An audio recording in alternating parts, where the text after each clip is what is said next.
గృహజ్యోతి పథకం కొత్త అప్డేట్ 200 యూనిట్ల ఉచిత విద్యుత్ తాత్కాలికంగా నిలిపివేయబడింది.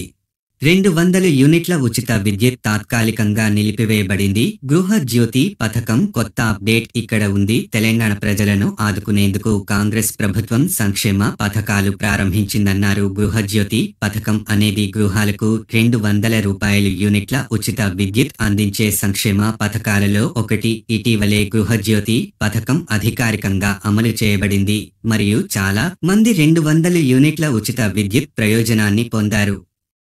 గృహజ్యోతి పథకంలో భాగంగా గత 2 నెలలుగా అర్హులందరికీ 0 బిల్లులు అందజేస్తున్నారు. అయితే పథకం కోసం దరఖాస్తు ద్వారా సమర్పించిన సమాచారంలో చాలా తప్పుల కారణంగా చాలా మంది లబ్ధిదారులు ఈ ప్రయోజనాన్ని కోల్పోయారు. అలాగే సాంకేతిక లోపాల వల్ల అర్హులైన లబ్ధిదారులు పథకంలో నమోదు చేసుకోలేకపోయారు. ప్రయోజనం కోల్పోయిన వ్యక్తులు ఈ పథకంపై అధికారులను ప్రశ్నించారు. తెలంగాణ ప్రభుత్వం గృహజ్యోతి పథకం ప్రయోజనాలను పొందడానికి రేషన్ కార్డులను, ముఖ్యంగా తెల్ల రేషన్ కార్డును తప్పనిసరి చేసింది. అన్ని సాంకేతిక లోపాలను పరిష్కరించిన తర్వాత అభ్యర్థులు మళ్లీ పథకం కోసం నమోదు చేసుకోవచ్చు. గృహజ్యోతి పథకం ఇంట్లో 1 మీటరుకు మాత్రమే వర్తిస్తుందని చెప్పారు. ఉచిత విద్యుత్ గృహ అవసరాలకు మాత్రమే అందించబడుతుంది మరియు వ్యాపార సంబంధిత వినియోగాలకు కాదు.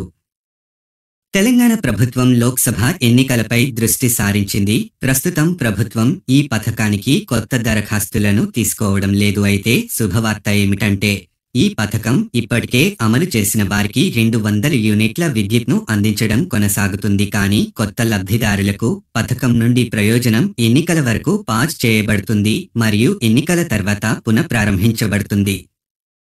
హన్మకొండ జిల్లా విద్యుత్ శాఖ అధికారి సంపత్ కుమార్ మాట్లాడుతూ లోక్సభ ఎన్నికల తర్వాత ప్రభుత్వం గృహజ్యోతి పథకం ప్రయోజనాలను అందించవచ్చు. Join WhatsApp channel. మరిన్ని వివరాల కోసం డిస్క్రిప్షన్లో లింక్ ఉంది. మరింత సమాచారం కోసం తదుపరి వీడియోలో కలుద్దాం. లైక్ చేయండి, షేర్ చేయండి, ఫాలో, కామెంట్, సబ్స్క్రైబ్ చేయండి.